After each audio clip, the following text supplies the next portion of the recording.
More NASCAR content?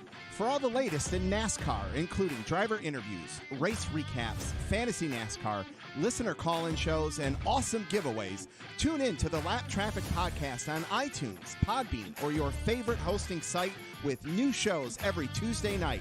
Check out Lap Traffic on the web, thelaptrafficpodcast.com, and follow on Twitter @LapTrafficPC. Don't get caught chasing the lucky dog. Tune in each and every week to the Lap Traffic Podcast. See ya!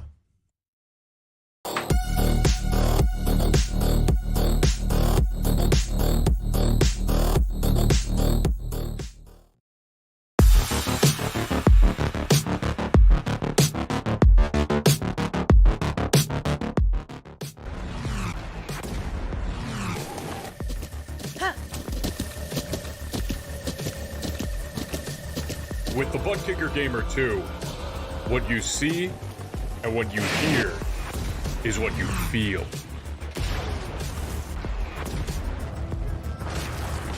ButtKicker, the future is feeling.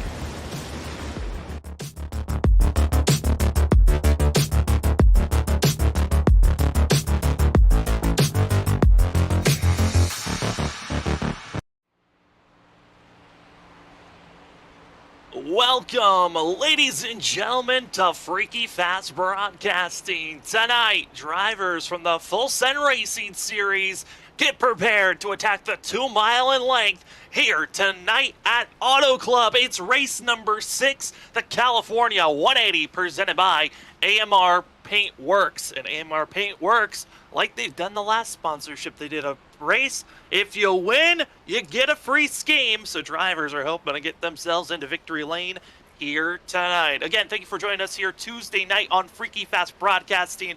Trevor Earhart's off on vacation, so we had to bring in a new commentator. We got faithful here at Freaky Fast Broadcasting. It's Zach Hall joining us, as well as Robert Moyer running productions in the background. Zach, it's good to have you up in the booth in a track that is usually giving us some of the best finishes that you could ask for.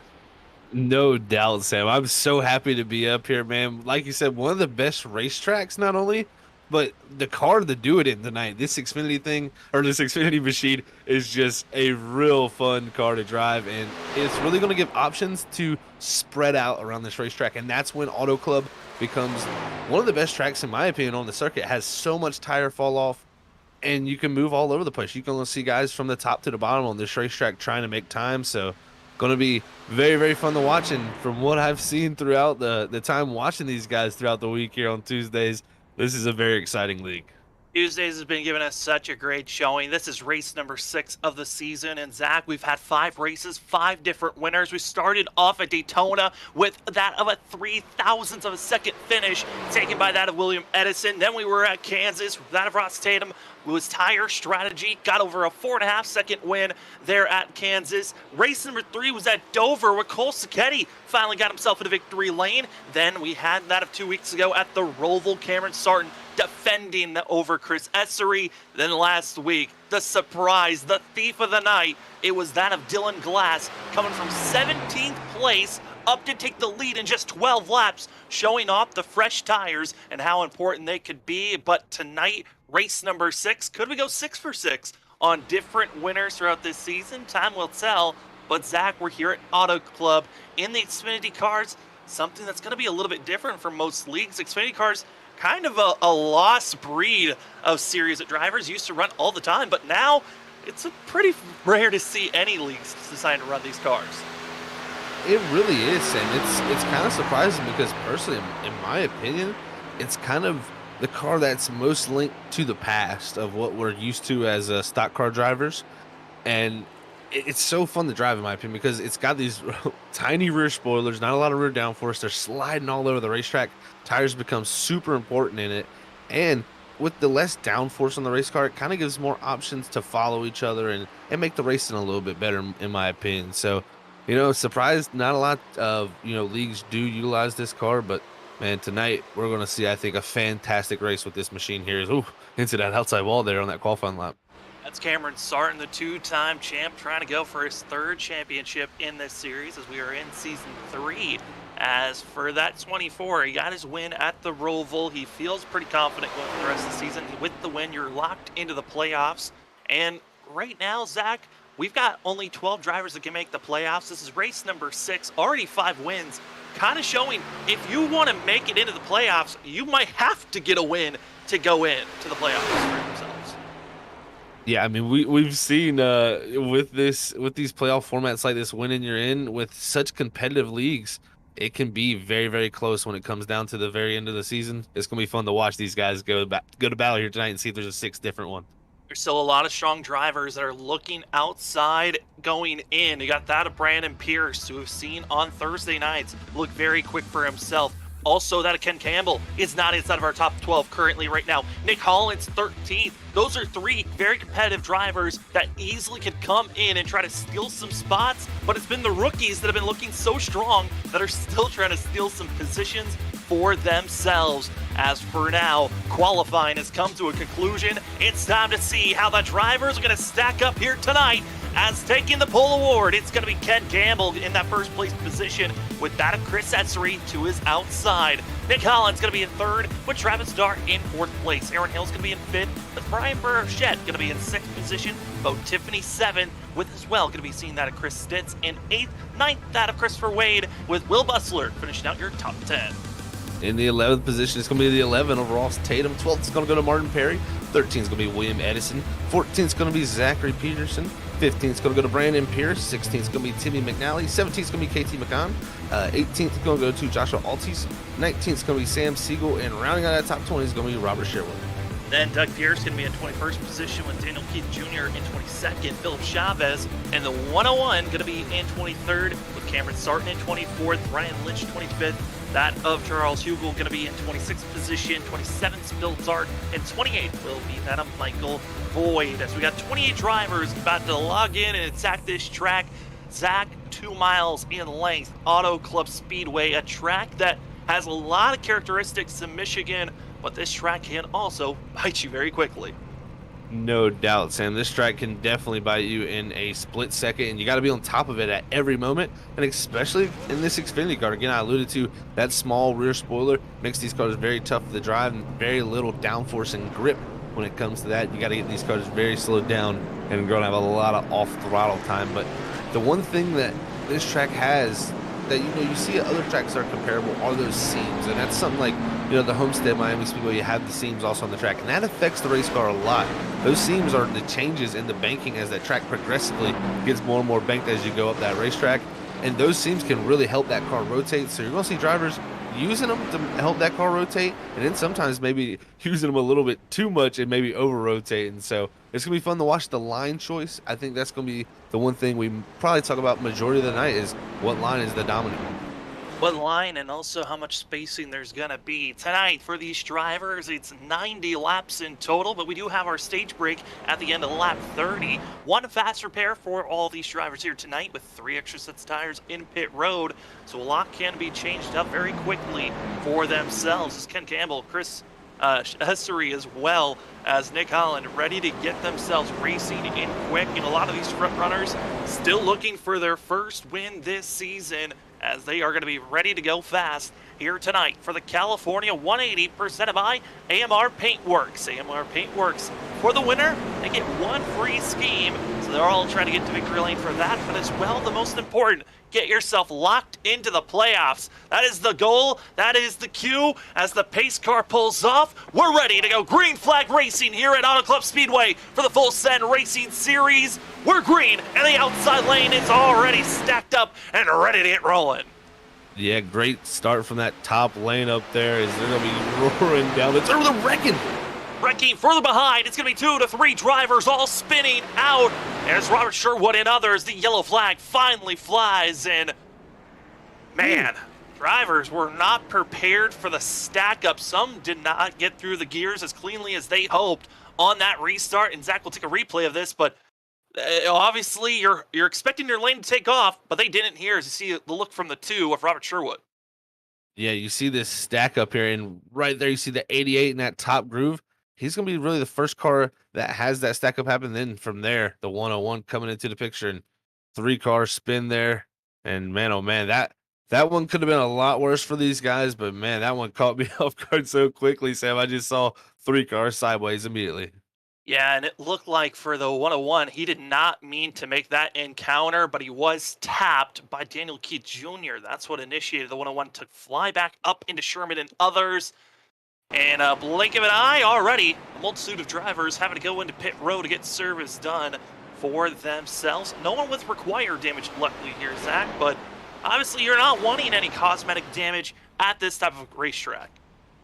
Yeah, this is definitely not a track you want cosmetic damage at, man. This is a long, very high-speed racetrack, and when you get damage, that really affects the aerodynamics, and that is going to be the major key of this race car for the rest of this race. Luckily, I'm looking here in the info, they do have that one fast repair, so you're not going to want to use it for slight damage. You will be wanting to save that for something more major, but any type of crinkle on that fender, any little misshape on it from its perfect start is not going to be optimal compared to what the other drivers out there. And mostly you're going to not only lose a little grip in the corner from the downforce, but mostly you're going to see your efficiency on the straightaways of your drag pretty much there is going to be worse. So you're going to lose top speed, and it's going to be very tough to make passes when your car is down on top speed here at these long straightaways here at the Auto Club Speedway. At least one driver already going to be using their fast repair. That's Timmy McNally in the 88, who was caught up in that mess. Heavy rear left damage, and decided it was just too much to deal with. Had to use the fast repair, as well as just spending a little bit of extra time to make sure he's topped off and ready to get rolling. Other drivers that potentially might be in the queue of using their fast repairs could have been Daniel Keith Jr., who didn't have that much damage to deal with, but the two of Robert Sherwood, he's in that limbo stage of potentially having to use a fast repair because he was in the same situation as Timmy McNally. Yeah, it looks, from what I'm looking at now, he may have possibly used that. No, the car didn't look too bad. I think most of his is located on the rear end of that car, so I think Sherwood might be all right, but we'll see how it does play out for you. Like you said, this is not a track where you want that, so any little bit of damage will be a unnecessary thing you want to have. So right now, with King Campbell out front in the 15, this is going to be looking interesting to get them all lined back up. And, you know, when you get, as a driver myself, you get these early cautions, especially right off the start of lap one, and you kind of get held back from going and, you know, kind of letting loose because the nerves kind of build up before that green flag. As always as a driver, you're ready for the green flag to drop. When you're sitting there on pit road on that grid, you're kind of at your most nervous and kind of most vulnerable point with your mental game. And you're ready for that green flag to drop and just get out there and drive. When you get that early caution like this, it can bring all those things right back into your mindset. So it can be tough and make these this next restart pretty interesting with these drivers having to get held back from the start. Yeah, I mean, that's the big thing on these restarts and the start of the race. I mean, that kind of anxiety that builds up of trying to get the best launch possible always ramped up in there for these drivers. But I'm always curious on you know, we see some drivers in some moments jumping the start, running into the driver ahead of them, or trying to give a bump, trying to kind of imitate what we see in real life, you know, NASCAR, trying to bring that to the virtual side of things, of being right on the back bumper, give those drivers a push. But at the same time, Zach, I mean, it's very different from the simulator to real life, and sometimes the cars don't react the same. Yeah, no, they definitely don't sometimes. Sometimes you can get that bump that just looks like a little shove, you know, what we would see normally in a restart in NASCAR in real life. But here in the simulator, sometimes things can go a little bit wonky, and you could be ended up into the outside wall or in the inside fence, taking out a bunch of people. So you got to be careful, and you can't get too over jumpy here on these restarts because it's very easy to cause something major here. Well, let's, they're restacked, they're ready to go. Let's give this one more try on this restart. Didn't make the turn one before the yellow flag flew. Well, we'll try it again here for the California 180 presented by AMR Paintworks. Pace car is off. Our leaders, Ken Campbell, Chris Essery, ready to see the green as they go into the restart zone. We're off in that outside lane. A much better start for Ken Campbell. He's not worried about side-by-side with Essery. Instead, he's got to worry for that 32. It's the 68 of Nick Holland down into turn number one. Yeah, I think that restart there, he got the control of it there with not having to go on green, which is because it wasn't the initial start. So better restart, but they're closing in quickly. Here's look at this off the exit of turn two. Chris Essery already making a move for the lead here with Nick Holland right in tow. Trying to find a little bit of more of that help going down through the corners in the straightaway. Usually we talk about how the draft is the key factor, but because it's the first lap, you're trying to build up that speed and momentum. Chris Essery not let Ken Campbell lead this lap, or will he? Here comes the 15 fighting right on back on the outside. Very, very loose, but it's 3 wide back there for position. Looks like Aaron Hill on the top side there, along with, it looks like Chris Stitz and the 6 of Travis Dart there right in the middle. So very close racing going on back here around the top 5. Gonna be 3 wide, but the question is, will it falter backwards? Is it 33 and Jet able to make the move forward? It's gonna be Hale, and watch out, the 6 of Dark gonna make contact. Stitz gotta be ducking down low. Many of others decide to get out of the way. They're gonna go in 3, 4 wide down the backstretch. There's still 4 wide going heading down into turn number 3. Oh boy, this is looking a little chaotic, and stuck in the middle, being that Mulligan's pinball machine, it's that 6 of Travis Dart. Man, they were almost 5 wide there for a moment. Like I said, 4 wide for multiple moments. Now they're going to go back 3 wide as Dart is going to go back to the middle here. And whew, this is getting wild, folks, here already to start off Auto Club, showing off how wide and how much racing can go on, as now they go down into 1 and almost going to get 4 wide once again. Stay 3 wide for now. Stuck in the middle is going to be Bo Tiffany with that of Christopher Wade. Now they're going to be swapping back and forth, trying to place your vehicle in the best position to have that draft help on the backstretch. On the straightaway contact, no, it's Tiffany into Wade, into others. Wilson gets a little bit of contact, and everyone starts scattering to the entry of turn 3. They're hoping that they don't get more drivers involved, but it's Bo Tiffany with the worst of it. Oh man, that was tough deal there, as it looked like the 11 maybe of Tatum was also involved there, but he gets out of it with only a little bit of damage is to his right side. But man, oh man, that was very, very close racing there going on, and it was heading to that point at some time. See here on the backstretch, the 11 of Tatum just slightly drifting up. And when you're 3 wide like this, just one small movement, like you saw by there, Tiffany just bobbles, goes into the 11, back into Wade, and then from there, it's just chaos. But I mean, Zach, Auto Club, a track where you'd like to have a little bit more space than that. Definitely a track you'd like to have a little bit more space than that. And not only that, I think a lot of people, as you see this incident keep unfolding here, a lot of guys did a good job getting woed up here, though, not getting more people involved. But the big thing about Auto Club, too, especially down the back straightaway, it is so bumpy. When you have these guys running that close together side by side, it's almost impossible not to get in each other. You got to give each other a lot of room here, I feel like, because it's hard to stay straight. It's so bumpy that the car kind of bounces around and sways left and right without really any steering wheel movement. It's really just the car and the bumps doing it. So you got to plan for that. And right there, I think that might have been even a case of that. As more drivers going to be trickling into pit road and expecting a lot more to decide each time coming to pit road for at least repairs for themselves. Some might be thinking about using their fast repair early, but Zach, Auto Club, a factor we haven't talked about yet, the weather. That's what we're going to check out here. A little bit, of a nicer weather day than we could ask for, as in sim time it is 4 p.m., but the track temp, 92 degrees Fahrenheit, ambient temperature 65. This is giving a lot of grit for this track, and I think that's also adding to why we're seeing a lot more of aggressiveness here in the early going.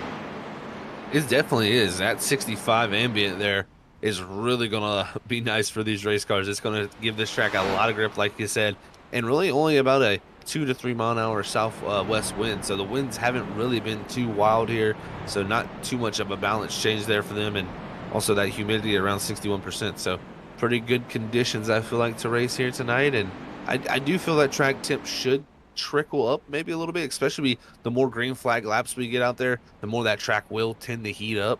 But right now, 92, definitely a lot of grip out there for these cars to be making under the daylight here in Auto Club, where you usually expect it to be much hotter. Usually in the hundreds, but not too bad right now, as more drivers going to be using their fast repairs. Bo Tiffany, after losing the front clip and a lot of damage all around the 29, will use that fast repair. We already touched on Tim McNally in our first incident using the fast repair. Everyone else that came into pit road from that of 20th on back, deciding to just get repairs done and then get back out there on track. But Brandon Pierce and as well Sam Siegel and Zachary Peterson, the longest time in pit road for the 96, the 48, and the 38.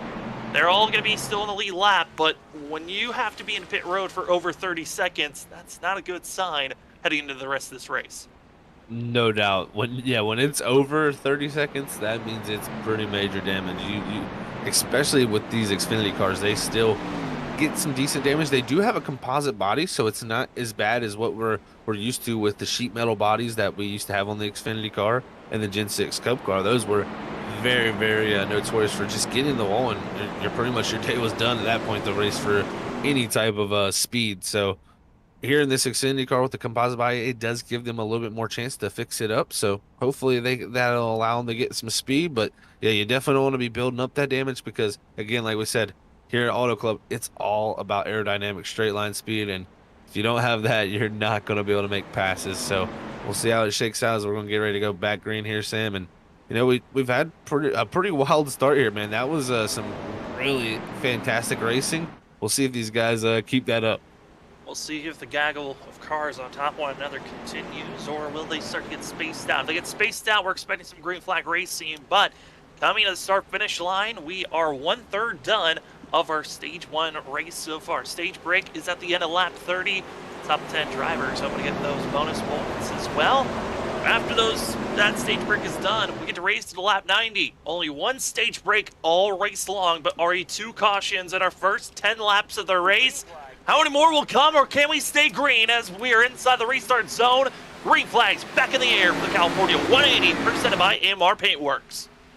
King Campbell once again, great restart from that top side. It's going to be side by side with S3 back in that second position. But look at Brian Burchett in that 33 machine. What a job from him. Started 6th. He's working his way up on the top side here, trying to get a run for that 3rd spot. And maybe even think about second, is almost touches the wall as they spread out down the backstretch. Riding on the back end of the 33, and you're going to be seeing of drivers behind trying to make their surge. Closing in on this group, but moving up to 3rd right now. So they didn't call it on the inside of this 33 machine as everyone's closing in high, low, deciding where to go. And it's going to be Ken Campbell still out in front. We saw Chris Essery go for an opportune pass on that last restart. Not as good of a run this go around, but everyone up front starting single file and taking off into turn number 1. Yeah, a lot more single file here to start this restart as it's King Campbell holding on to that spot. But right here, riding on board, Burchett, he got passed by Holland. He's going to be trying to hang on to this spot. As you can see, these drivers work these wheels here at Auto Club. And it is interesting to see the different lines like we were talking about. And that's what you're seeing right here. The Holland a little bit lower. You're going to have the 33 run up a groove, trying to get a run. And on the exit, it looks like it's working pretty well already here for the 650 car. And also, we're seeing on the straightaways while we were on that onboard of how bumpy. You talked about it, Zach. This track, very aggressive on the bumps at times. But these drivers doing a great job on that go-around to survive for now. Using some side-by-side action of the Ford. Trying to stay high, but it's going to be Nick Holland. Again, talked about a lot of fast drivers on the outside of our top 12 in points. Trying to have a good day. That 4, one of those of the 68, one of the drivers that really needs a good day. 13th in points, and the top 3 is a great sign. That is definitely a great sign to start this race here. It's a little bit loose here for a few guys, exiting out of 4 there that time, as a lot of guys flirting with the wall, and maybe even a driver into it. There's, I think, that may have been the 95 there at KT. I think he got up into the wall off the exit of 4, and that allowed the 94 Joshua to get by him. And then the pass for the lead is on. The 32 going to be diving it down low. Slide job move, but not enough space. Ken Campbell says, I'm going to get back into the throttle, then throws him up to the outside wall. Backing off. Here comes Nick Holland with the surge on the backstretch, trying to give the push to the 15, which now Brian Burchett going to be giving assistance to the low end. It's 2 drivers dueling it out to see who can get the help. And it looks like Essery has the better launch through the center. Yeah, Essery on that bottom line looking to get it done here. He's going to have to exit off of 4, but the top side, once again, King Campbell able to stay side by side as it's 4 drivers here right underneath the blanket here side by side for these first 4 positions. And then going to be just waiting in the wings, that 36, Will Bustler you see in the yellow, just picking and choosing which lane will go faster. I'll assist that one as the swapping of Brian Burchett up to 3rd as you're right on the grill of the 36 of Will Bustler, closing in just slowly here. And obviously, you're trying to figure out where to place yourself, diving it down low. And Zach, this is going to be a big thing to watch out for is the entry and exit. What do you want to give up, and what do you want to excel at? No, it definitely is. You can try to really drive it deep to that corner, and you're going to give up that exit, though, by doing that. Then you're going to see some drivers that do a completely different option of lifting very, very early to get the run. And it's going to be interesting to see which of those options works better to save the tires, and not only that, but be the fastest as it continues to be great battle out front as Essery is going to slide back up into that second spot. Was right on board Buster, though.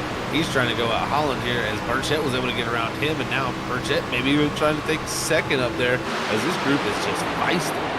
Right now, all in line at the moment as we see the four trying to close in. Out of Aaron Hill, as well as Chris Stitz. Seeing where they want to place themselves. Talk about some of our biggest movers so far. The biggest, he's back in 12th place. It's Cameron Sarton, up 12 positions. That of Charles Hugel, back in 15th, going to be up that of 11 positions.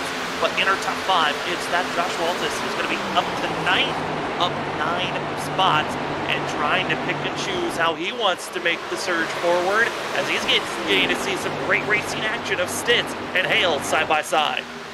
Yeah, that's what you love to see, the racing up ahead of you side by side like that. It gives you a chance to close in that gap, and that's what that 94 is doing here. And we'll see what he elects to do as we go down into 3 and 4 here. But great racing, man, going on this run here, and already showing how great this racetrack can be with this car. And I'm glad to be here, man. It's definitely a fun time up here on Tuesday nights. Having Zach joining us in the booth here this evening, is that of Trevor Earhart going to be on vacation. Excited to have him back next week as the drivers go to that of Lucas Oil Speedway short track racing. Going to be excited to see how these drivers attack. As the only shortest track they've gone to so far this season was Dover, but next week's going to be chaotic with these drivers taking these Xfinity cars to short track flat racing. And right now, seeing the 2-mile course of Auto Club on screen as we are closing in on lap 20. Putting us right now to that of 12 laps to go until our stage is done. Yeah, closing in on that stage break, and no worries about fuel here with the 90% fuel load here. And we're having about 41 laps here tonight on a solo fuel run, so we'll have no issues getting there, and definitely with those cautions to help out. But these drivers are going to be definitely asking for some tires once we get to that point as this run continues on. And it'll be interesting to see the farther we get to that stage point, how much if they do start to spread out here, because it's pretty impressive how close they are together here in this Xfinity car. As we get to see on screen the 6 machine of that Travis Dart. Travis, one of the drivers that got to have issues of being a pinball earlier on, as that of Joshua Altus and Stitz side-by-side racing. Altus up now 2 spots with trying to make this pass. That 94 is not giving up, which is interesting to see. We talked to hearing some drivers on how they were feeling like these cars were going to react over the long run. It seems like the 94 saving those tires for this exact moment as he's on the push. Yeah, he had the fastest time in practice, so definitely looking to bring that possibly over. Just didn't maybe have the qualifying run he wanted there, but already marching his way through. Is it's going to be Aaron Hill next on his list here to try to get past, and from there it'll be the top 5 ahead of him. So Joshua on a roll here in this 94 machine, and also a few other drivers too looking to make their way through. Like you said, Sarton still really climbing his way up. He's already up to 11th, and just more and more drivers really starting to climb their way up here. Is passing at Auto Club is very available. That's the thing. The multiple lines give you the options as a driver, and these guys are going out there and using them. Yeah, and right now, Altus is one of those drivers that I'm so interested to see how his season's going to continue on. His teammates already struggling here tonight of seeing that Zachary Peterson and Rob Sherwood caught up in early messes on that lap 1 first caution of the day. As Cameron Sarton, the 2-time champ, trying to go for his 3rd championship in a row, the 24 on the charts, trying to break the top 10. Yeah, trying to break into this this top 10, and you know, we've seen Cameron Sarton before put on many good drives, and this is going to be possibly one more of those ones. So I'm going to try to break into the top 10 and look into the inside of Travis Dart, and Dart is going to look to let him go here as they go down to 1, and maybe now look back to the outside. So thought he was letting him by, but again, that outside line showing off the exit of 2. If you're not careful on the bottom and someone gets to that quarter panel, they can pull you right back. That outside lane just showing so much power on the defensive side. You could allow someone to get below you, almost completely pass you, but you can, on the center off, always get that better run, and because you got that better exit speed, you can carry that run through the front stretch or back stretches. We fall back to see that of Casey McCann getting a little bit racy with some other drivers back here, as well as seeing, a little bit of mixiness. But right now for this top about 15, they're hoping that they will survive for now. But Again, it's always the middle pack that gets so frisky with one another in 4 different lanes being utilized there. You'll love to see it at a track this wide at Auto Club. That you do, and looking for that clean air, man, that's so vital in these stock cars. You know, iRacing has such a good job of simulating this. Ooh, the 101 making a big move. Philip Chavez diving through the middle there to the bottom and going to make the pass. Now going to try to slide up here. Ooh, we'll see if it runs out here on exit, as they might have a crossover here. Yes, it will be crossover action off of turn 4, and it's not going to be enough, though, as that 101 clears it. Philip Chavez might have been involved heavily with that first incident, but no give up in that 101 machine as we take it back. Riding along with the 95, that being KT McCann. And KT McCann, driver that helps him move up a little bit quicker through this field, has actually lost one position, might be losing another spot to that Robert Sherwood, which one of our drivers caught up in that first wreck. Some squeezing on the straightaways. And Zach, we know in the next Gen Cup car, the side draft is so prevalent. These Xfinity cars are a little bit different.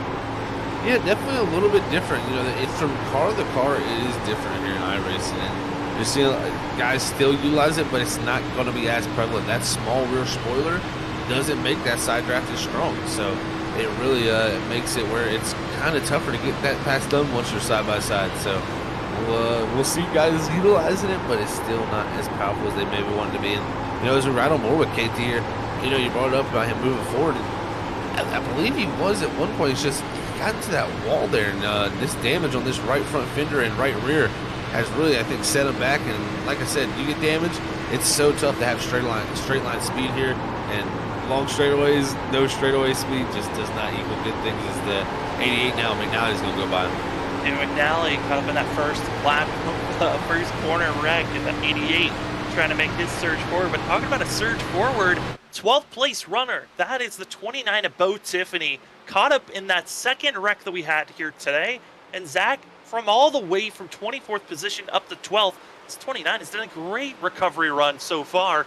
Didn't even take tires, just came in, used the fast spare, topped off on fuel, and has been on this great run.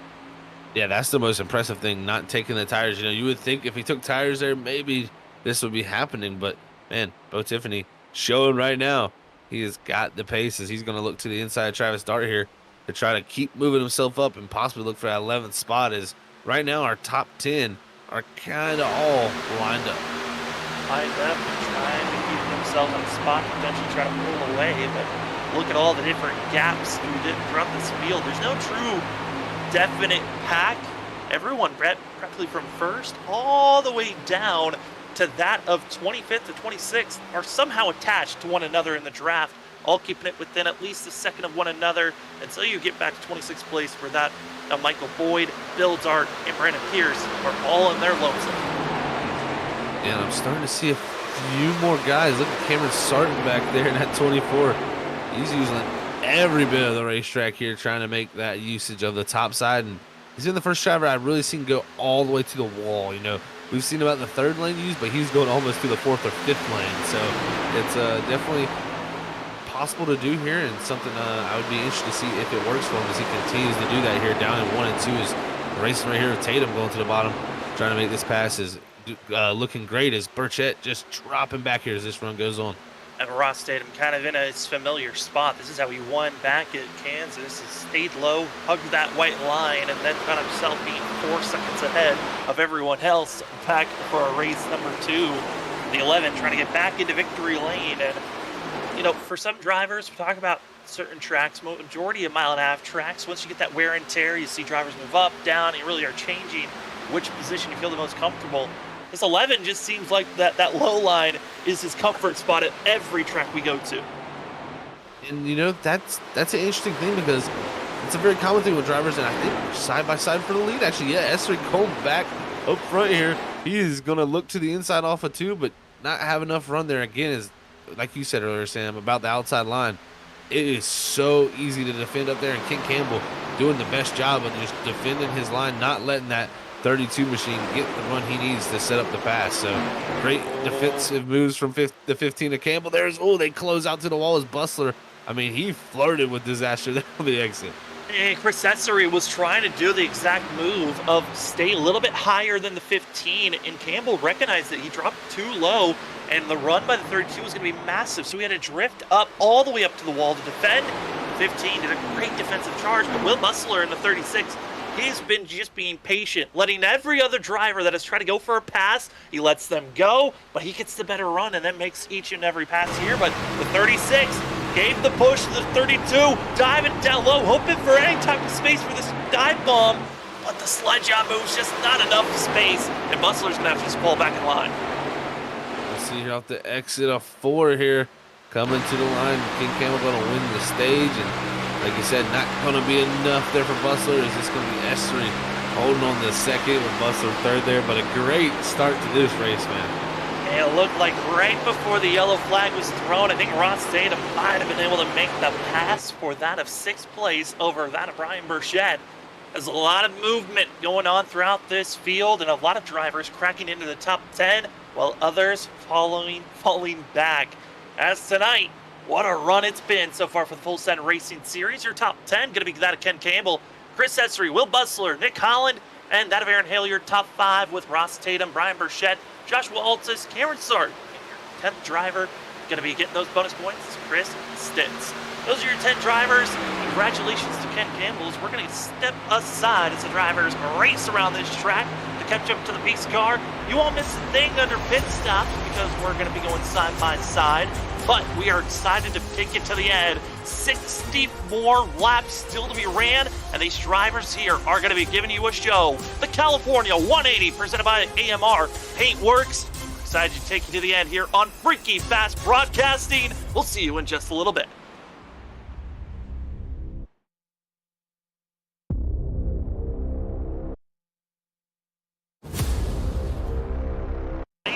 They're wrecking, they're splitting, and it's a complete mayhem.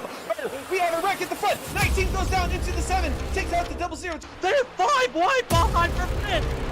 Oh my, 5 wide here. This ain't gonna work, is it? They're already wrecking into turn 1, and now coming through that of turn 2. This is it, the Daytona. Oh no, the wrecking contact. Sets gets into the wall. Gonna be scattering on the outside. Drivers on the apron. Drivers coming out of nowhere. Edison on the outside trying to get the win. And it's William Edison stealing it at the line. Into the wall. The 18 trying to block. 77 to get into the 18. That leaves 3 of TJ Roberts. 17 to Gavin Rogers. 3 of TJ Roberts is gonna steal the win here. He went second fiddle so many times last season. Christopher Wade wins the season 5 Daytona 200.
Welcome back, ladies and gentlemen, to the Full Set Racing Series. Tuesday night here on Freaky Fast Broadcasting. It's race number 6 for the series as we are here at Auto Club for the California 180, presented by AMR Paintworks. AMR Paintworks going to give a free scheme to whoever wins tonight's race. And right now, it's been looking like Ken Campbell. We're done with our stage break where the 15 won it. Drivers got packed with full fuel. They got their tires. Some had to use fast repairs and others didn't. But it's time to go back to racing. No more stages. It's all about winning out here tonight as we are green here at Auto Club.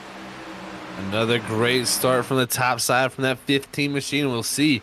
Does someone crack the code this time? Because, Ken Campbell not driving away and at no point there and was under attack multiple times here as we get a great restart down in the one here Auto Club. Can someone figure out how to make it happen? Is Bustler there? You see him in the bright 36 machine there. He got very loose there off of turn 2, and that's going to set him back. And also another driver, that's going to be Michael Boyd, who decides to back out of the whole entire field and just go to last place immediately as other drivers squeeze it in back around 10th place. Some are on the apron before they even enter turn 1. A lot of shuffling, but drivers hold on as they're 2-3 wide in the middle of the pack. But it's going to be our front about 8 that are all still single file. New tires brings out the drivers, man. They want to go racing in 3 wide action all throughout this field. And as they go into the corner, Burchett looked to wash up, but he holds that middle lane and now going to carry that run. And it's going to be 2 wide here as they exit the corner, almost looking to the outside of the car ahead. We're going to have that 343 of William Edison, who found himself in a victory lane to start the season off. But then it's going to be seen the 29, Bo Tiffany, who was one of our drivers that had a great surge, caught up in our second caution of the day. And he's been doing a great job going forward. Travis Dart's been flirting going backwards, but you just see the gaggle of cars. They're all stacked up. But Zach, they've got to be careful. You see there of the 01 getting a little bit loose on the exit of the corner. Let's go 3 wide, almost 4 wide coming across the line. Yeah, these first couple laps here on cold tires, very, very loose from what we've heard. And the drivers are trying to do their best to hold on to it. And when you're 3 wide getting loose, that is a scary situation there as they continue to keep it 3 wide here is on these restarts so far on the new tires. That's just been the name of the game so far. Try to hold on the best that you can as drivers back here. Going to be seeing Zachary Peterson trying to make the inside work for the 96. He's going to be having that of Philip Chavez in the 101 to his outside. In front of them, going to be seeing some other drivers right on top of one another. Martin Perry, great run by this 69 machine in the top 20. Some drivers, they're just going for some solid finishes here this evening. Others just hoping not to finish in last. Yeah, definitely. This could end up in a very big wreck with the racing that you're seeing. So a lot of drivers are going to be trying to escape that and hopefully make it out here and try to get themselves a decent finish. Because at any point, lurking at this high-speed racetrack, you could be involved in that incident. But looking at S24 here, Cameron Sarton, he's continued, man, just to work his way through the field from that 24 starting spot. And wouldn't be surprised if he's up here challenging for the lead at some point. I mean, Zach, we saw during qualifying when we were trying to give the preview of what we were expecting here tonight, the 24 slamming the outside wall in his final lap of qualifying. So his lap that counted was not as fast as placed him all the way back to 24th position. Biggest mover right now is the 24 machine up 18 spots and showing if he had put down a faster qualifying time, probably would have been a threat much earlier on as he was probably that of 6th or 7th fastest during practice. Yeah, no doubt for sure. That getting into the wall definitely hampered his starting spot. So we'll see how he continues to recover from that as he's done a great job so far in the first coming to 39 here, complete 39 laps of this race. Just working his way methodically through the field. And along with him, at 94, what was the contact between him and the 33 there?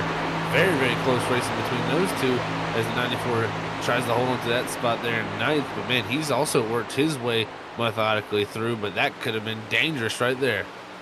The waiting game now begins as we are now about that of 5 laps in green flag racing on these tires. And for some, they have been pushing, being aggressive to get as many positions now, and others being patient. I think that's what we're seeing from that of Joshua Altus in this 94. Be patient, wait, and don't attack just yet as we're hopping on board to the front bumper of Will Bustler in the 36. Seeing that Chris Stitz in front of him, riding and trying to make the charge here of the pass for position number 7. Yeah, trying to make this pass happen and see if he can. As Bustler was up there challenging, really and almost into the top 3 there before he had that mistake there on that latest restart. And just not able to hold him to the track position he probably wanted to after starting in that 10th spot and really working his way methodically right into that spot. But now I'm going to have to try once more to get that done. But you know, it's been kind of a merry-go-round there from 3rd on back for positions, but those top 2 have been on each other all night long, and right now we're seeing some of the biggest separation actually from our top 2 of this race. Yeah, I mean, our front 2 trying to pull away Aaron Hale in 3rd. He would jostle back and forth between trying to stay in the top 10 to stay in the top 5. He has been in that 5th to 10th place position, but a great restart from the 4. He's now up to 3rd. Gonna have that of Nick Holland, who's been up in the top 5 all race long, and right now seeing the battling for 3rd on screen as our front 2 continue to stay in line. And if anything, what we're seeing from our front 2, they need help. Yellow flag, though, strikes further behind. Doug Pierce in the 39. Oh no, Doug Pierce going here around and looks to be got some speed in that car, still going, but definitely some damage on that race car there on the right front. It looks like potentially could have been contact with other drivers, maybe a self-spin hurt. This car is very loose at times when you get back on the throttle. As we take another look at it, going to see that 39, that's Doug Pierce, that of the 96, Zachary Peterson, going to be side by side in the exit of turn 2, and I think the 96 might have been a little bit loose coming down, or it could have been a little bit of both. They're both drivers very close to one another, but there was contact to get that 39 going down low. Yeah, there definitely was some contact there with the driver on the bottom sliding up, but I think what happened is there was kind of a little bit of overlap there with the 96 there and also the 69 and Mark Perry up ahead of those drivers. So the 96 couldn't wash all the way out to the wall, and I believe, you know, Doug Pierce maybe on the bottom there was thinking, oh, he's going to wash out all the way to the wall. Here's we're only 2 wide, and just that 96 couldn't do that, and that led to that contact. So unfortunate there is I think the 39 just did not think that 96 was going to be that far off the wall there, and that's going to bring out that yellow there. And I tell you who did, the drivers probably didn't like to see that was Ken Campbell and Chris Esther, because they were trying to take off there, and that could have really hurt their situation. Is look at this, some pit strategies here. Is we got some takers on pit road too. And led by Cameron Sarton, as well as going to be seeing that of Chris Stitz. Those are the highest runners that were inside of the top 10. Everyone else from around that of 11th on back deciding let's get ourselves some fuel, potentially tires on this run. They were given 3 sets, but Zach, the fuel run was something that was interesting that we haven't talked about yet, but 41 to about that of 44 laps was the window you were given. 41 if you're by yourself, 44 if you're in the draft for that of fuel. So drivers might be playing a little bit of mind games here, coming in, taking tires, fuel, and that's going to be giving them at least an 8 to 9 lap advantage of green flag racing going to be placed on those that didn't come into pit road compared to drivers that just got fresh tires. Definitely an interesting situation here, Sam. So right here, the tires, how big of an advantage, we'll see how much they are. This Xfinity car does have a decent bit of fall off, but you know, we'll see. This track also with the opportunities with the lanes does give the new tires the availability to kind of go where they want and make passes at will. So we'll see. I think this is going to be very exciting. And if you look at the laps, we are right inside of that bubble of if you come into pit road now, you can make it to the end if we stay green. On top of having a tire advantage, I'm liking this scene by those that decided to take the risk now, take the pit stop, take the tires, and you still have a set to work with if we get a late caution later on. No doubt, Sam. I really like this because, like you say, it's right on the edge. It's, 46 laps to the end of this race from this point. So, that really sets this up to be right on that edge of thing. And I think that's why you see a lot more guys here in this background here. They're coming down the top off. So that's going to give them a little bit of advantage here. And so this was to go green. It could be very, very close to be able to make it to the end of this race if you could save enough fuel. So we might see some guys in the back maybe attempt that. Hey, if you're looking to try to make sure that you've got the right numbers, try to risk it like you're seeing on screen by some of these drivers, you might want to go to iRacing iFlag. See them in your top left. blinking away. Well, that is giving you some clear indication that we're under yellow, and that's exactly what the iFlag virtual flag system from iRacing iFlag gives you, is clear, concise flag states on track for yourselves, as it's a box that blinks the color of what's going on track to allow you some instant reaction time on if you need to slow down or get rolling, as well as they've got themselves a digital pit board which gives drivers what the track temp is like, the weather conditions, as well as how many laps of fuel do you have left in your vehicle and how much fuel you've been using up for the last 5 laps. Such great information to help you become the best driver out there on iRacing. Go get all your iRacing iFlag essentials at iRacingIFlag.com and use our discount code FreakyFast2022 to get yourself a discount at your purchase. Go out there, get yourself prepared, because we're getting prepared up here in the booth. We are halfway at the California 180 presented by AMR Paintworks for the Full Send Racing Series. We are getting into the race start zone. Ken Campbell, Chris Essery, they've been the top 2 all race long, and we are right back to green flag racing. Yeah, it's going to be who can take them off the top pedestal here, as they've been the top 2 all night long. Holland, though, going to be decently alongside that 32 here, entering down into 1, but not going to be close enough. I think there is Hell going to be on the inside of them there in the 4 machine, trying to hold to that 3rd spot, but I think Holland here going to take 4th or 3rd. Going to be taking that 3rd place position. Nick Holland, Aaron Hale's going to fall back to 4th. Then that Ross Tatum, who's been on a slow charge, but going forward is going to be in 5th place. But you see our front 4 on screen, all running very similar lines. And further back, here's where the madness is, the potential chance of a yellow, right where drivers are trying to make their charge. And those with fresh rubber, there's the 24, Cameron Sartin, trying to get the surge going to make it inside of our top 10. You can see the signs of fresh rubber there, a little bit free there on the exit in the middle of the corner. Really trying to hold on to that machine, making a nice, beautiful 3-wide pass on the bottom. That 24 trying to truck along here and use the advantage he's got for now while he drives through this field. And another driver that's got fresh rubber and trying to make some bold moves. You see it ducking down low. That's the 23 of Daniel Kidd Jr. Daniel Kidd Jr. has struggled all season long trying to finish a race. And here tonight, going with the off strategy of Cameron Sartin. And right now, these two being one of the favorites moving forward. But the driver that has moved up the most, it's the 22 of Chris Stitz, who's up to 9th. Yeah, Chris Stitz has really been moving his way back and forth here for sure, man. Is McNally right here in this 88. You gotta credit him. That 88 involved that very first incident. He's now broke his way to 9th. Look at this. Stitz going back for the crossover to 22. Some great racing there between these two, as McNally really dived it in there, but Stitz crossed back over, so showing the usage of those tires. And we saw tires be so important last week at that of Kentucky, where that of Dylan Glass flew his way through the field to get the win at the very end, with drivers that are being very aggressive up front for the battle for 2nd. Nick Holland, Chris Essery, they got to be careful. You see Will Bustler trying to dive it down low, trying to find a little bit of extra air, throwing it down on the apron to gain and cut down on the amount of track that you're covering on the straightaways. That 36, trying to get the draft, getting a sniff of it by the 32, but he's got to be careful. Slide job by that of Bustler, as we still continue to stay side by side for 2nd. That we do, man. Great racing going on as Bustler calls back over on the 4 there, as the 4 is on his inside now, as Holland almost clears the 32 for that 2nd spot, but Essery says, no sir, not going to let that happen. I go right back to the inside here and continue this hard racing, and this has got to be beautiful for King Campbell. He loves what he sees in his mirror here. Definitely this hard racing going on is going to allow him to just manage those tires. Will Bustler really trying to cut down on that lane through the front stretch, ducking it low every time we get closer to that front stretch, but Essery diving it, searching for some type of speed, and Nick Holland's gonna have a great run, but nowhere to use that momentum. He's boxed in, and that of the 68's got to just give a bump and hope that he clears, and here we go into turn number 3.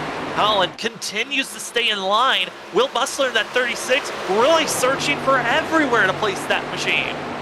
Yeah, he's been all over the place, man. Really charging his way back up. And look at this great run here. Ooh, contact to S3, and he holds on to that machine. That could have been really consequential, but man, they hold on to it here as they race down to 1 here, racing for 3rd. Boxed in, doesn't matter. Going to be sending it forward is the 36 machine, but Essery you could tell was hoping to block and keep that third place position, wasn't able to, but the driver that might force it 3 wide here on the backstretch, it's the 22, as well as here comes the 24. The fresh tires have cracked the top 5. Yeah, they're coming here slowly, man. They're definitely working their way up, and look at this. Stitz up to the top side. It's going to be 3 wide here off the exit of 4 here. Great racing going on for third as Ester's going to have to hold that very bottom as Stitz goes around both of them. Stitz makes that outside lane work. Now the question is, does he dive it down low to try to do a slide job, or does he rip the top and use the fresher tires and the momentum? But if he uses the top lane and uses all that rubber, that's going to give the advantage to the 24 once he catches up. Here comes Stitz on the outside, and here he goes for second.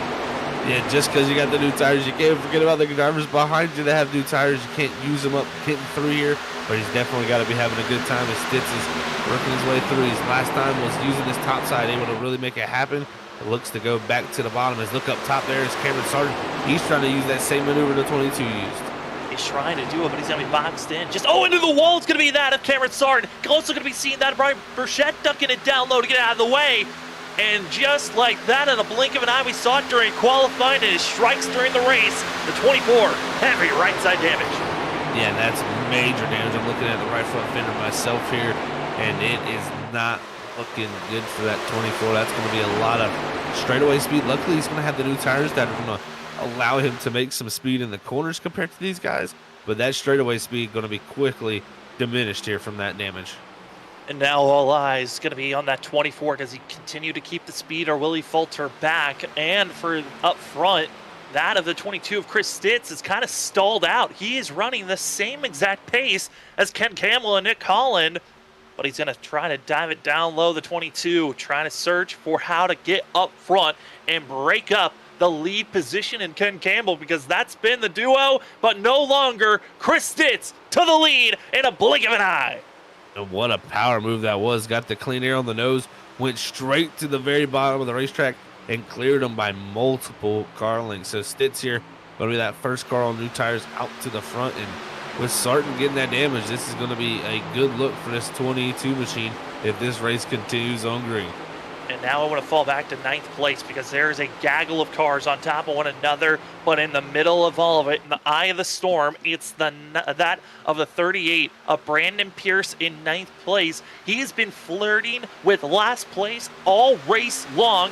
Finally used his fast repair on the last restart, got himself 4 fresh tires, and now is in the middle of madness and trying to crack the top 10. He's done it, and now trying to go for the lead and to be the second driver with 4 fresh tires, trying to pass the 24 of Cameron Sargent. Slicing and dicing through the field is that 38. And Pierce is known to do that, man. He's known to work his way up through the field. His only contact between the 24 and the 4 there, that could have been detrimental. And now the 24 getting to the outside of the 36 here off of 4. This is some great hard racing going on here. 55 laps into this 90-lap race, and now Pierce going to go all the way to the bottom. It's going to be 3 wide for that spot. 3 wide, and it's the driver that Brandon Pierce needs to get past, and that's the 24, Cameron Sargent. And if anything, Brandon Pierce has seen exactly what the 22 did. Stay low, keep the rubber on the white line, and get the better exit speed. You've got the rubber that keeps the momentum so much better than everyone else that's ripping the top side, so you can really carry your momentum faster, quicker. All you got to worry about the most is get back in line, which 38 did. Couldn't pass Cameron Sargent right there, as Sargent's getting very aggressive. He's resettled this 24, and he's back on the charge. That he is, man. With that damage, he's really utilizing still those new tires to really push his way up and in through this field. And with this resurgence of new tires to the field, this has really changed a lot of the lineup here for our field. I mean, Chris Esser, who's been in second for a lot of the night, he's back to 9th and really in the middle of this pack. So very wild stuff, and shows when you get a mixed strategy bag of tires, it really can shake up the field. But Zach, this is a bunch of drivers that we've seen here on Freaky Fast Broadcasting. A majority of this field also runs in our Thursday night series for the Stars and Stripes. And for those drivers, when they were running in that of the Next Gen Cup car, it was Brandon Pierce that found himself into victory lane just that of a few weeks ago. This 38 hoping to do similar things in a different league here tonight for the Full Send Racing Series, and in a different car. Right now in 4th, following Cameron Sargent, and now up to 3rd is that 38 machine, but in front of them, almost 2 seconds ahead, is the 22 of Chris Stitz. Yeah, that 22 directly ahead of him, and he's just really opened up a huge gap. I mean, that's very impressive to be 1.82 seconds, while the rest of these guys were having a really tough time working their way through the field. Stitz utilized the tires and was able to get himself out there, but now 2 fresh tires have made it past him also, and it's the 24 and the 15 or the 38 as they continue to battle. And Sarton's doing a good job with that damage, but it's going to be detrimental to him for the rest of this race. He might have to be looking to even possibly take a fast fix. I know that's going to be risky, but why not go for out there and try to get himself another win? Well, the 2 other drivers that are first and third have already used their fast repairs. Chris Stitz used it on the last stop. Same for Brandon Pierce. They both have already utilized that safety net. It's Cameron Sarton that is going to be the next driver in line. But the issue for the 24 is they've already made their stop. They are trying to push this stint all the way to the end if we stay green. So the 24, he might have to worry about and deal with this damage all the way to the end. Yeah, if he's looking to take this all the way to that checkers, then yeah, he's going to be looking to deal with that damage all the way down to the end. And that's going to make saving fuel even harder because just how slow you're on the straights. When you lift, it's going to slow you down more, and it's going to be making fuel mileage very tough to make. So we'll see how it works out for these guys. As I think Aaron Hill was in the 4 actually hit pit road this last time by, so had a taker on pit road already from some of the guys who hadn't pit yet. The one thing I'm nervous about for the 4 machine coming into pit road is the fact that he is going to be coming into pit road by himself. No draft help for the 4 machine. He's going to get 4 tires and fuel and hoping not to go a lap down, which is going to be difficult as our leaders come out of turn number 4. The 4 is still in pit road, and he'll go a lap down, becoming their first driver a lap down under this run as Chris Stitz and the rest of the field see the 4 machine on the apron. Yeah, there comes the 4 out of pit road, and see how it works out from here. Hitting pit road, about 30 laps to go, and that's a pretty good region to do it. I mean, you can make it 41 laps for sure on a tank of fuel, so right about 10 laps under that, he's going to do it. And I wouldn't be surprised about, Ken Campbell, some of these other guys elect to do the same thing, but they may just be trying to wait this out to see if there's some type of caution here, because like you said, with that 4 going a lap down, that would not be a good scenario for him, because some of these guys would be able to possibly stay out here and trap him down. Ryan Burchett now going to be hitting pit road. Same for Ryan Lynch and many others starting to flirt coming into pit road. And Zach, another thing of note, if a yellow flag comes out, Chris Stitz and everyone else that had already come into pit road for fuel and tires on that last pit stop, they still have an extra set of tires to work with. So they're not going to be in a disadvantage of trying to stay out on track. It's just going to be causing a little bit of calamity of who's going to be in what position. If you pit right now, most likely you're going to be a lap down, or you're going to have to work so hard to get back on the lead lap the hard way. Yeah, it's all about that timing, man. And I think this 22, the 38, the 24, they may have timed it almost perfectly, along with William Edison there. Christopher Wade's up the 5th. So all these drivers doing that, and more drivers coming to pit road because they've seen it's not going to work out with these new tires out in front of them. They need to go out there and get on their new tires themselves. Well, Bustler involved also for that, Daniel Keith Jr., and also going to be seeing that Sam Siegel. And Daniel Keith Jr. is an odd driver to see hitting pit road. He was one of the drivers that actually came into pit road under our last yellow. So there's a chance that these drivers may not be able to make it if they haven't been saving fuel. Yeah, like I said, I think you're going to have to save a good bit, at least 2 to 3 laps. And at a 2-mile racetrack, that's a large distance. So it's going to be tough. If you're not confident on it, I think I definitely feel like Stitz, Sarton, Pierce, all these guys are going to have to hit pit road. It's just, in my opinion, no doubt with what the pace is and really how far they're going to have to stretch it. So we'll see how it works out. Maybe someone farther back can stretch it, but I think a lot of these guys are still going to have to hit pit road. It's just the timing for them is going to be the key thing. And also who's utilizing the draft to the fullest of not being fully worrying about themselves as we're watching a lot of these different groups on where they're running. Some other question marks is how are the drivers that just came into pit road for tires and fuel, how are they going to be reacting on the very much faster tires that they're going to have closing in on these groups, trying to make passes, as well as pit entry that easily can bring out some yellows as Cameron Starr and Nick Holland that Ken Campbell and Nick Holland both hitting pit road. Yeah, both hitting pit road. They're good entries for them. And yeah, pit road can be a spot where you could have some issues and bring out that caution. So what you're going to see, I think Stitz, Pierce, Sarton, all these guys look to stretch it farther, even though they probably cannot make it on fuel. They're looking to possibly catch themselves a yellow here at some point.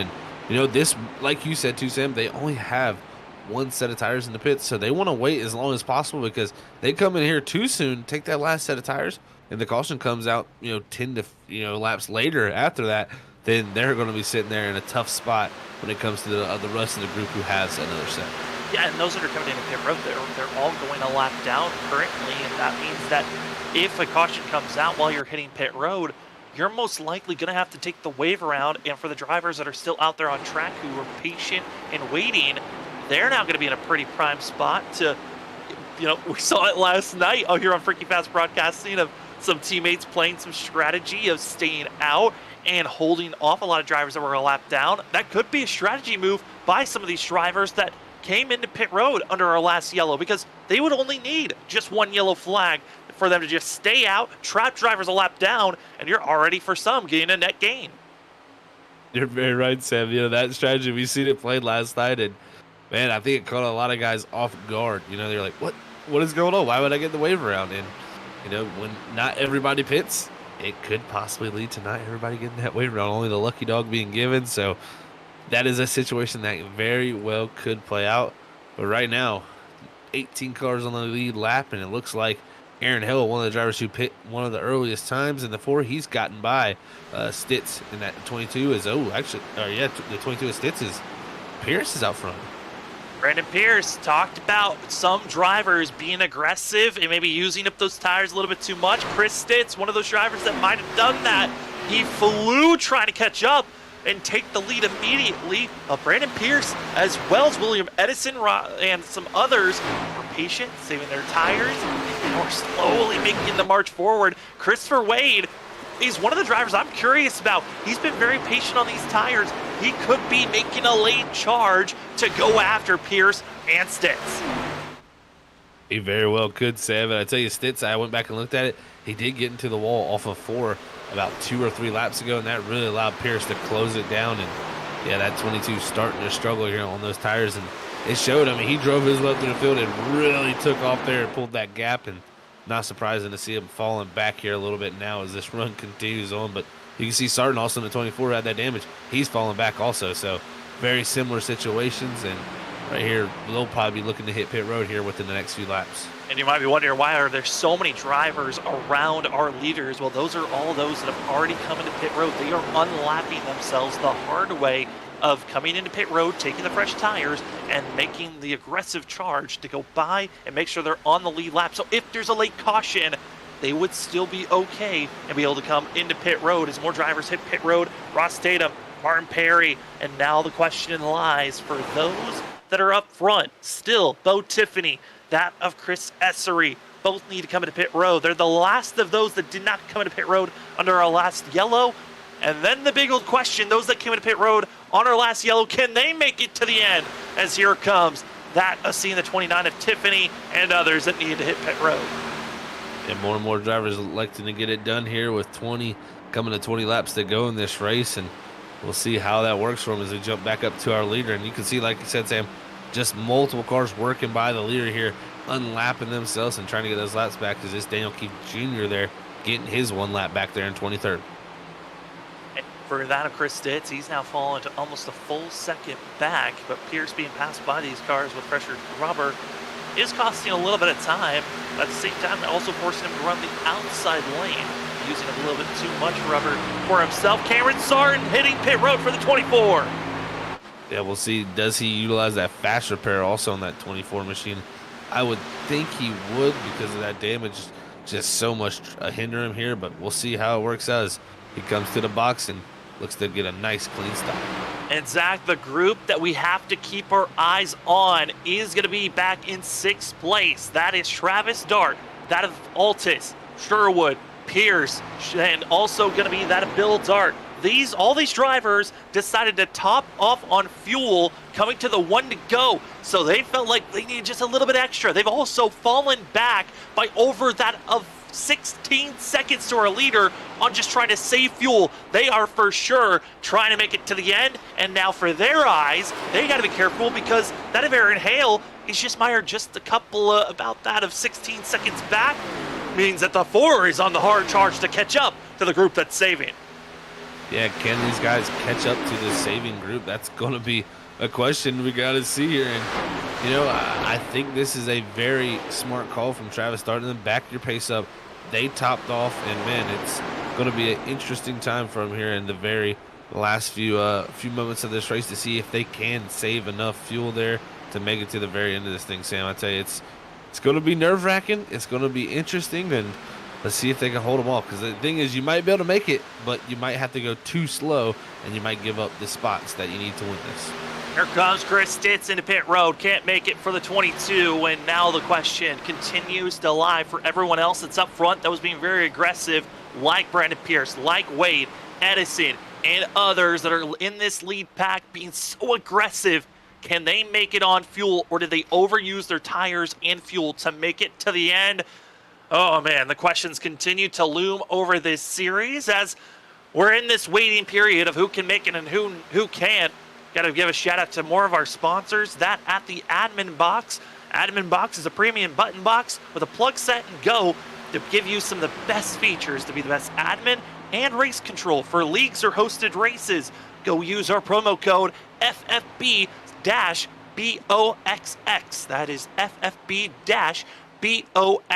Get your discount code to go get your admin box. Go become the best admin you can today on iRacing, as well as that of Advanced Sim Racing. Attach your iRacing iFlag products and the admin box to a racing rig, and you have to start somewhere, and that's Advanced Sim Racing, with the best chassis manufacturer in North America, as well as a great retailer for digital motorsports equipment. You can get almost anything you need besides your iRacing iFlag and button box. They've got everything else: steering wheels, monitors, and your chassis for your racing rig. Go to Advanced Sim Racing. Use our discount code FreakyFast5 for 5% off. Zach, 15 laps to go and they cross the line. And the question of, is it our front 3 that will make it, or everyone else that's saving fuel? That's the big question on our minds, no doubt here, man. So we're watching Christopher Wade in the second spot. He's about 2 seconds back from Brandon Pierce. And, you know, the interesting case there is Brandon Pierce, when is he going to come into pit road? You know, and here comes Wade. So in the 53 feels like he can't make it. My question is, when does the 38 come to pit road? Because if he waits too long here, he may not have enough time to run back down those leaders. Yeah, that's the big old question. Was it Brandon Pierce? Is it William Edison? Those are the 2 that were being very aggressive. Edison started to back off about that of 3 laps ago, and now it's 5 seconds off Brandon Pierce. I just don't see how Brandon Pierce, at this pace, the other drivers that we saw backing off and have to be forced to go into pit road, on how the 38's going to make it. But this 343, one of the drivers trying to break our streak of 5 different races, 5 different winners tonight, could have made it 6 different races, 6 different winners.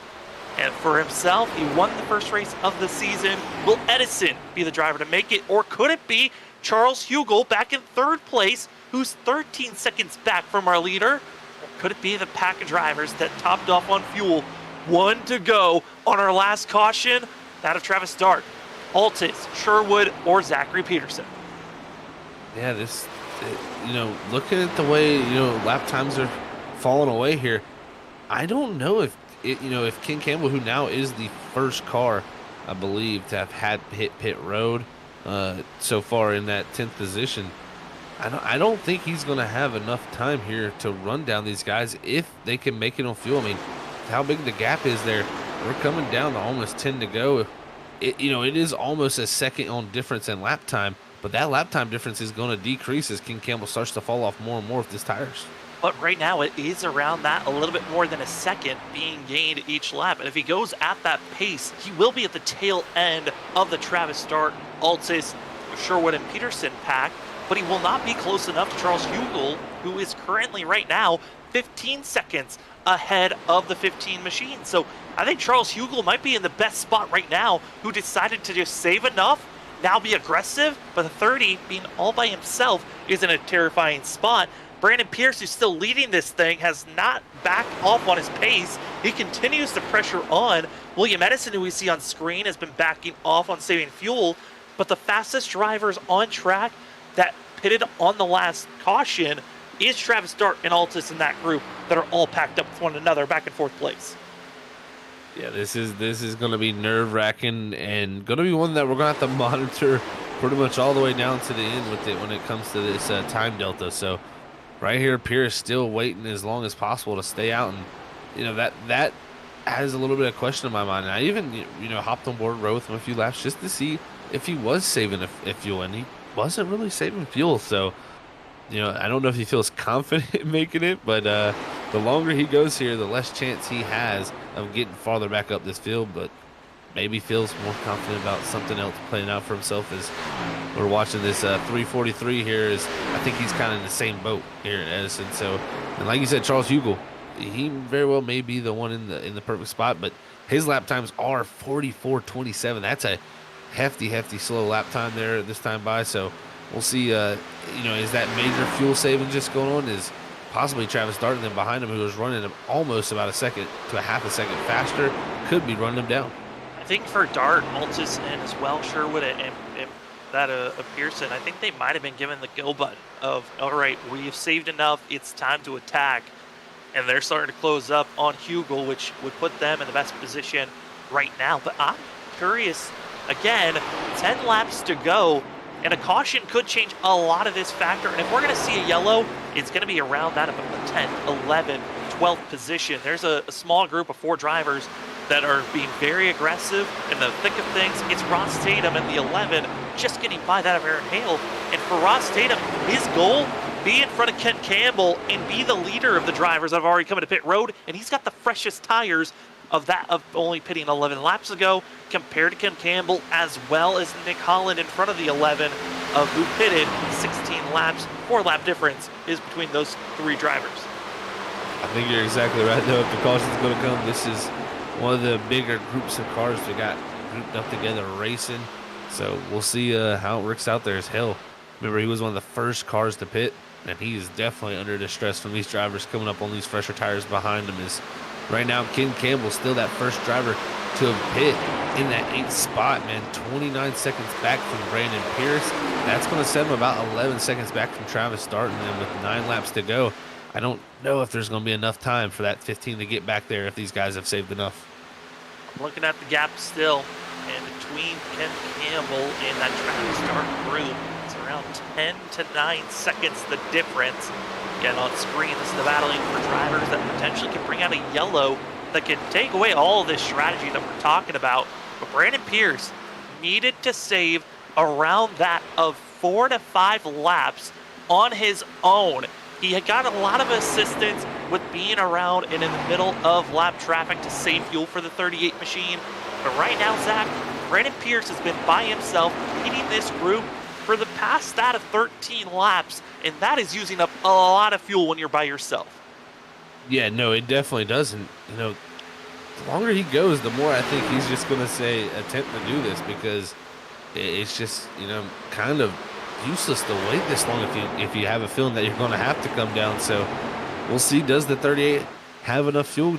He might just be a half a lap, and he thinks maybe he can get back to the line in time with the gap he has back to Edison, who is about 9 seconds now back to him in second. So it's definitely going to be one of those things where we're going to have to, like I said, monitor it all the way down to the end here. And with 7 laps to go, there's drivers scratching their head saying, I really don't know where I'm going to finish. I just need to keep my focus forward and run as best lap times as possible. Sorry to cut you off. 3rd place. We got to go there because it is getting very hectic. It's Travis Dart, Altis, Sherwood getting passed by the Charles Hugel, and now it's between that of seeing 3rd place runner Travis Dart. He has been leading this group ahead of Altis, Sherwood, and Pearson.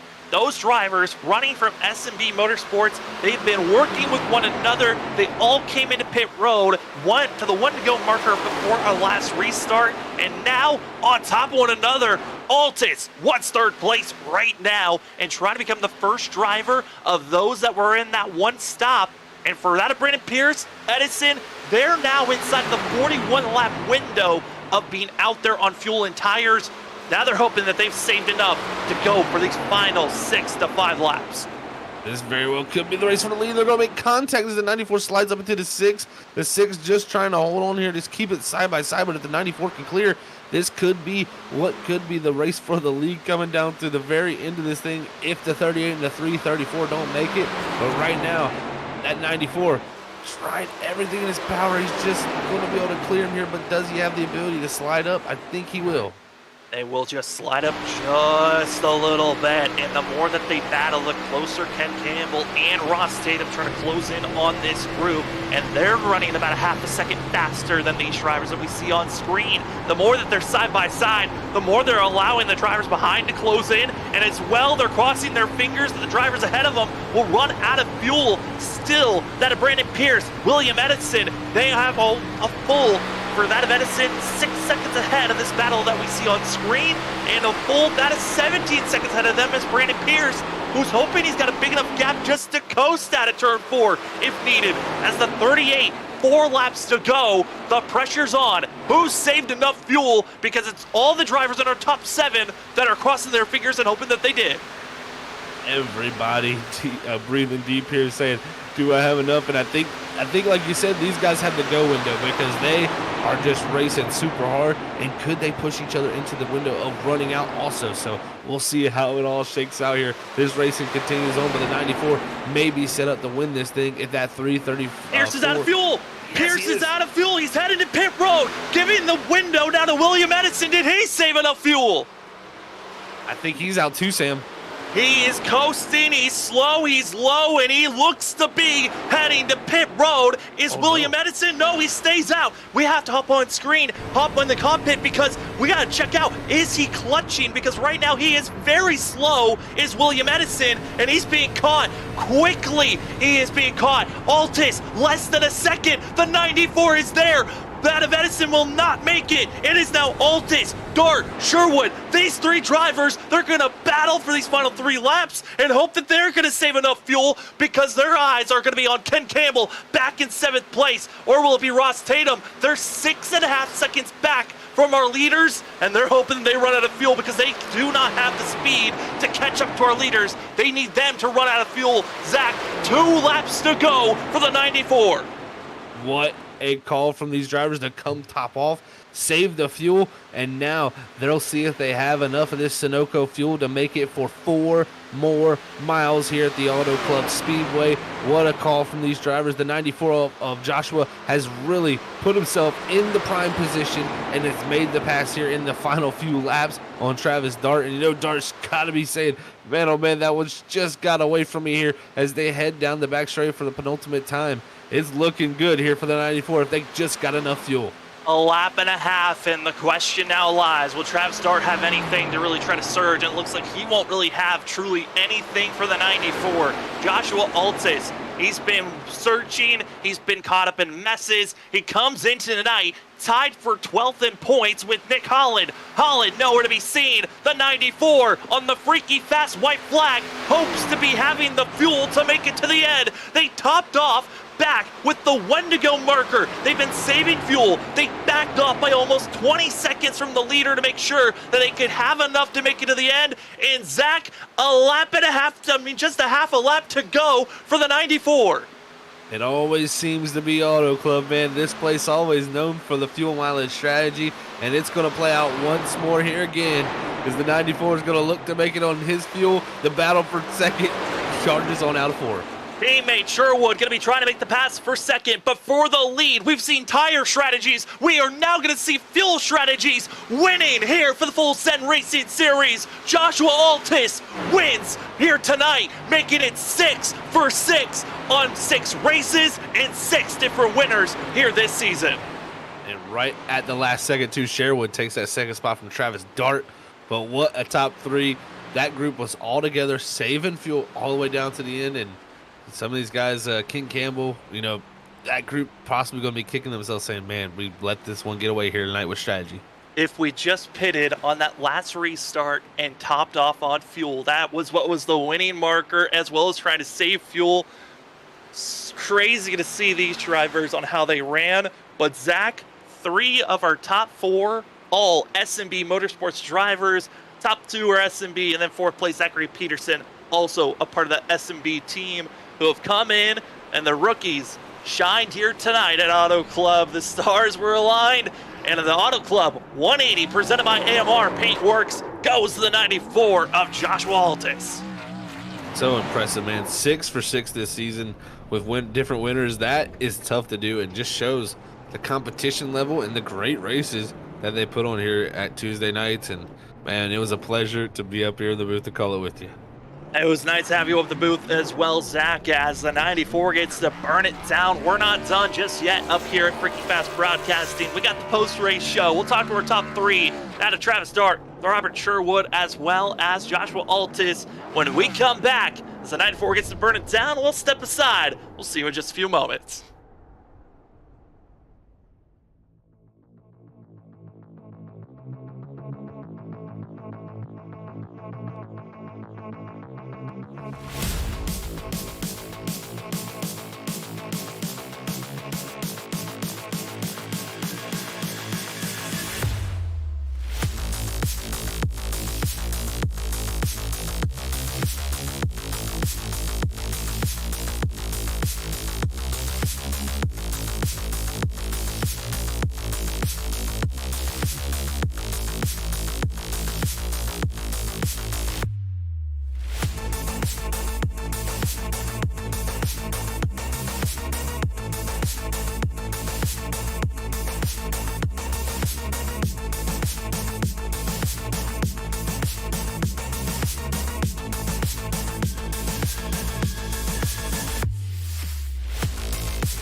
Welcome back, ladies and gentlemen, to the post-race show here on Freaky Fast Broadcasting for the Full Send Racing Series. Race number 6 is in the books, and it was all data fuel strategy at the end of the day. We got 3rd place finisher Travis Dart going to be joining us here this evening. Travis, it's Sam and Zach up in the booth. What a run for yourself. But man, what was going through your guys' mind at the halfway marker of that last caution? I don't know. Me and my teammates all had different strategies. Sam, one of my teammates, Sam, he stayed out. Ryan Lynch stayed out, but he wasn't going with the fuel strategy. And then I went with the excessive fuel saving strategy, and it ended up working out pretty nicely. But I think I knew it could happen, but it was very close. It definitely was very close there, Travis. Good job on saving the fuel there, man, making it back here for a 3rd place finish tonight, man. And it's got to be some great momentum, but coming from a 2-mile track like Auto Club next week, heading into the Lucas Oil Speedway, that's got to be a big change up. How you feel about that short track racing? I feel decent. I like short track racing. Never really raced Lucas Oil, but we have a short track guy on our team, Medlin, so hopefully he can give us some few pointers, and hopefully maybe it's some things carry over from Martinsville because he's really good there. So we'll see. I like short track racing though, so should be a fun one. Hey, Travis, here tonight, a lot of different strategies were thrown out, but at the end there, you really had a duel with the teammates from SMB Motorsports. How was it trying to have that in the back of your mind of, I'm trying to save fuel, but right now I have to be aggressive to try to save my position? So when I during at the start of it, I knew they were safe because all three of them were in the back with me, and then I thought I was gonna be good. That's why I passed them, and then I realized once I passed them, I had to save a little bit more. It was back and forth. It was back and forth of saving, going, saving, going. So I wish I would have just saved a little bit more. Well, at the end of the day, you saved enough to finish in the top 3. Congratulations on that. And before we let you go, the floor is yours for any shout-outs. Yep. First of all, my teammates at Ricky Bobby Motorsports, Medlin, Sam, and Ryan Lynch, and then also my sponsor, Red Custom. So if you're looking to get a die cast of a NASCAR die cast, or even your iRacing custom paint scheme, go check out Red Customs. Appreciate you guys up in the booth for putting on a show. Can't wait to go back and watch it and see what you guys say about our little plan. Well, we were certainly impressed by it, and congratulations again on a 3rd place finish. That's going to be 3rd place runner in the 6th, Travis Dark. Congratulations, and good luck short track racing next week. Appreciate it, you guys. Let's go to 3rd place. We move over to 2nd place, making the pass just at the last moment. Robert Sherwood gets it done for 2nd place for the number 2 machine. Rob, congratulations on the run. But man, what a wild roller coaster it was here tonight. How was it trying to rebound after being involved with that first wreck of the race? It was very difficult. It was really hard to pass. The guys towards the back of the field, none of us were on fresh tires after that restart, but I felt like I was a little bit faster. And just getting through there was really tough. My goal had been to get back to about the top 12 for the stage, but I didn't get there. And then the way the caution fell after the stage, we just decided that it was worth a risk, just because it was so difficult to pass. And Josh and I talked about it. We were confident we can make it, and fortunately, saved just enough there. Yeah, it looks like you guys did save just enough, and it did seem like y'all saved a good bit for a while. And when kind of did y'all get the green light there, Robert? Because man, you guys definitely had to pick it up there at the end because y'all were racing pretty hard between your top 3. I'm gonna be honest with you. The driver's instinct kicks in because the 6 passed us, and you could tell he was ready to go. He thought he was good, and after talking to him, he said he started sputtering coming off of 4.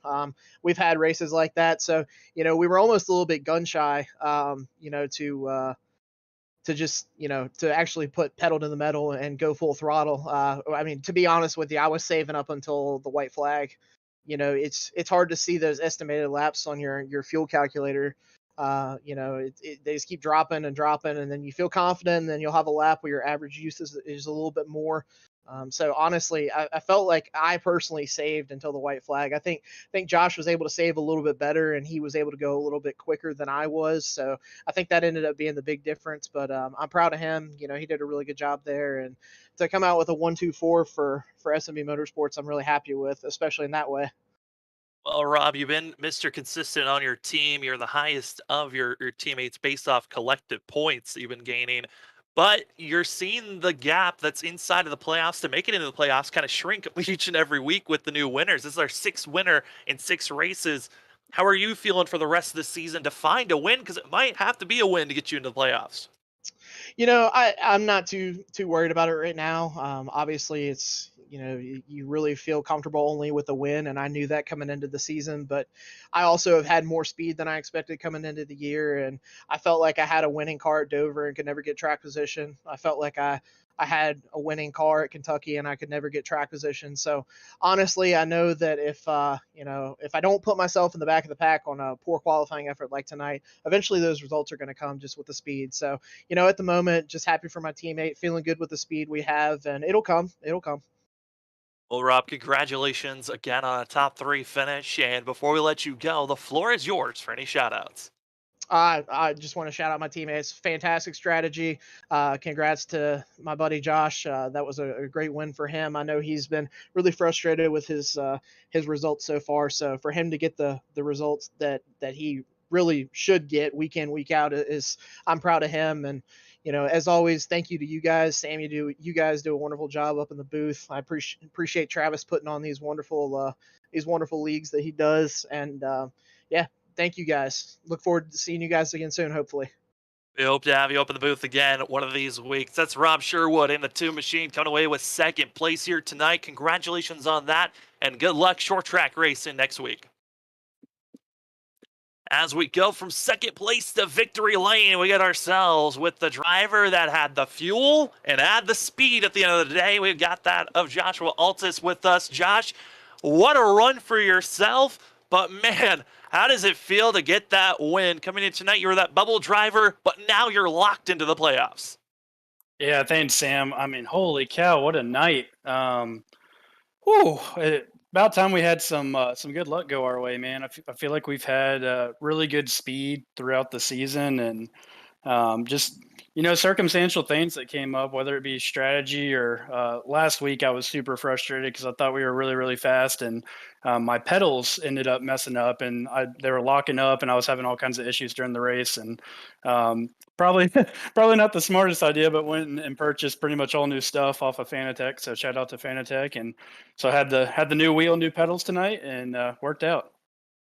Well, man, Josh, congrats on the win at Zach up here in the booth also, man. And yeah, that sounded like a good purchase there to work out for you with the win here tonight. And, 6 different winners throughout these 6 races. How much pressure does this take off you here, knowing that you're locked in now as those playoff spots get slimmer and slimmer, as it seems, as each race ticks off? Yeah, for sure. I mean, I think it's really important to obviously be running up front each and every week, just with the amount of new winners we're having, and with the 2 drop races, it really it tightens the field up that much more. And you've got a little room for error, but there's so many good guys in here that they could finish 7th, and that's their drop race. So it definitely tightens things up so much, and it's nice to have a win. And I feel like now hopefully the floodgates can open. I know technically we won off of fuel mileage, but we had really, really good speed tonight. I made a terrible error in qualifying and got us really far behind, but we were fastest in practice, and I had a really, really good feeling about tonight. I didn't think we would win this way, but I guess they don't ask you just how many.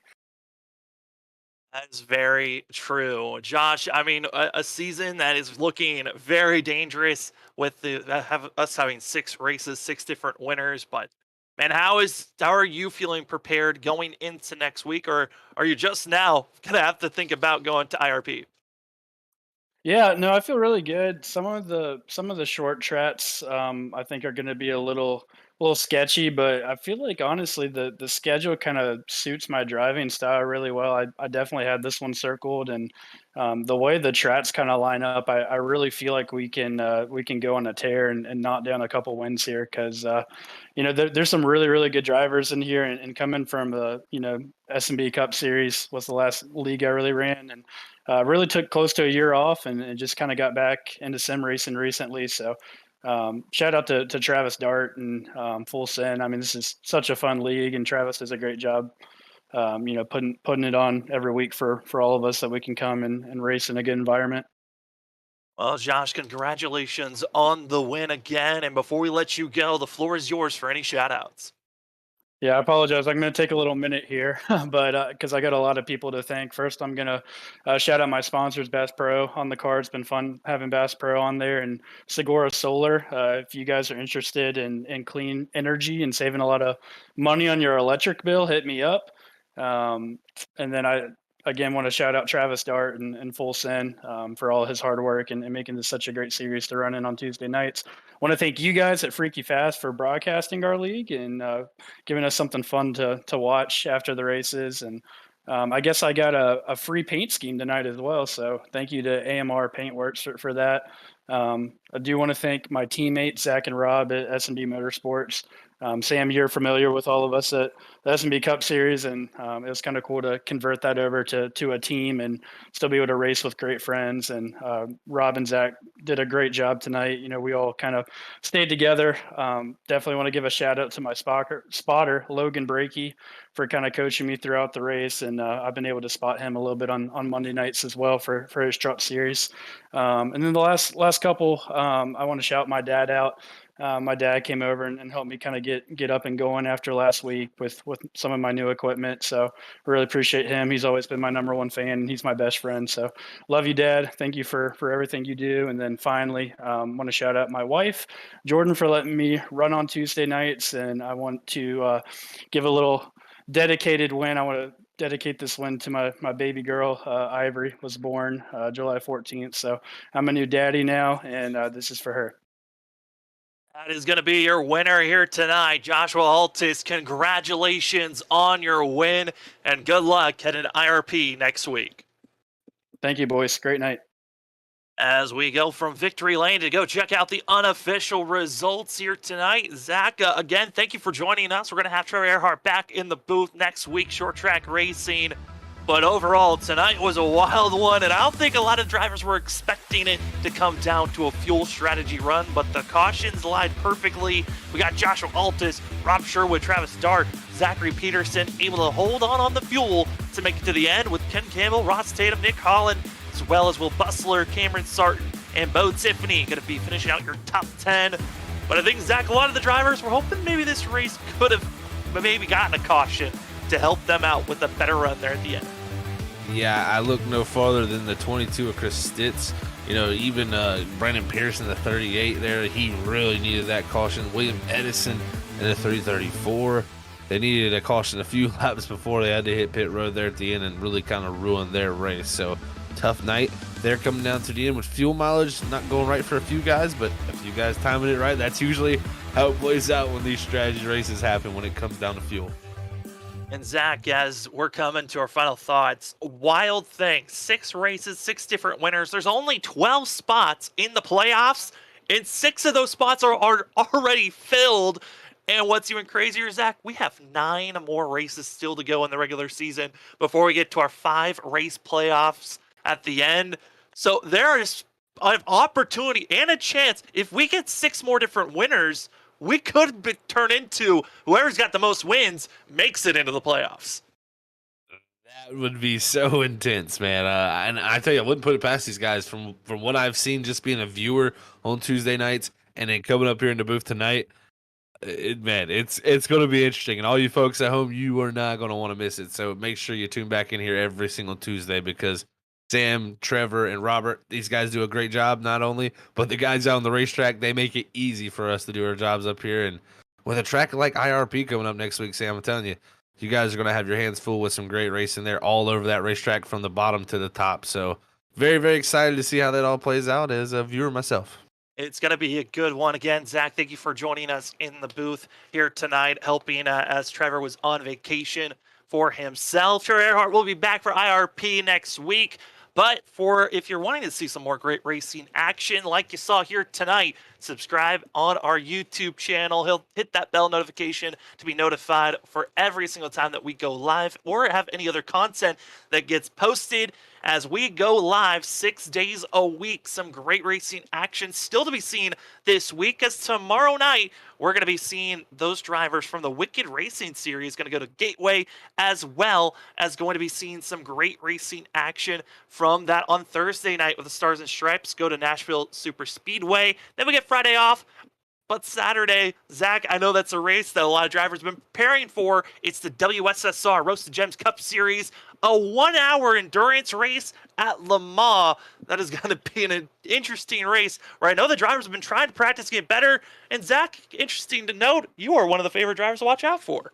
Yeah, I maybe if I don't, trip over my feet this time at a road course, I might be able to put myself in position. But I tell you, it got some strong contenders over there, man.